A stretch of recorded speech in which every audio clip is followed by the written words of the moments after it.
Hello, I'm Elijah Gabriel Banzuela from grade 10. Things that I love at CCS was they have a well-maintained facilities and a supportive teachers who taught me new things. Throughout my 3 years journey at CCS, one of my most memorable experience was enjoying every single bit of moments with my friends and classmates, and participating in events such as field trips and leadership training, and experience. Hello everyone, I am Elisha Noel S. Banzuela. I am a grade 7 student and I will have a testimonial for this school year. What activity do I love the most at CCS? There's plenty of activities that I like, but my favorites are participating in contests, quiz bees, and especially Intrams Week. I love Intrams Week because it offers the chance to interact with students from other grade levels and most importantly, to cheer for the blue team, the Azurean Valores. What makes me stay at CCS? The supportive community, engaging activities, and exceptional learning environment about God makes CCS an ideal place for my growth and development. Good day CCS family! Magandang araw po sa inyong lahat. Sa sino man na maabot ang video na to, I would like to express my sincere gratitude and our appreciation sa CCS family. From the management hanggang doon po sa faculty staff at sa utilities na nagsisecure ng mga estudyante na nag-aaral sa CCS.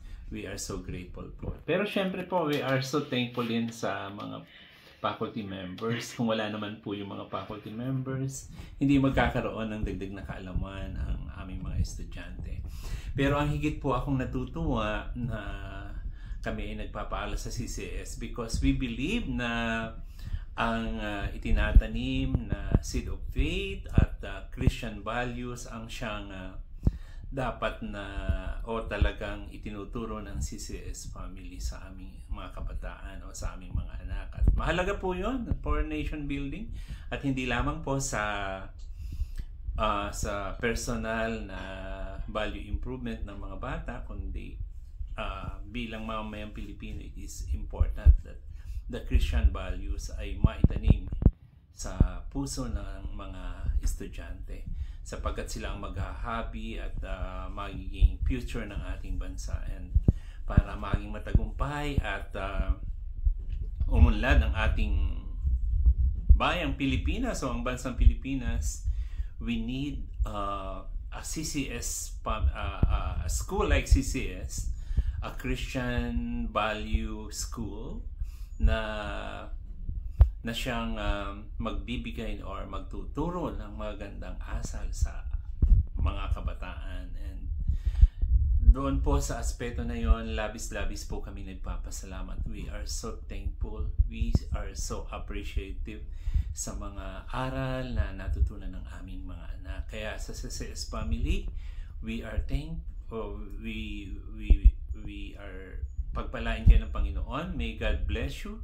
At ganoon din po, suklian lalong-lalo na yung mga guro na matyagang nagtuturo sa aming mga anak ng mga dapat nilang matutunan, hindi lamang sa academics, kundi sa value formation, which is very important factor as they grow and as a responsible citizen of this nation.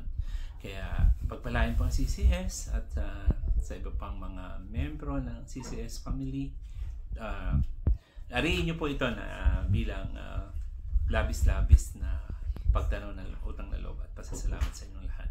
Salamat po. God bless.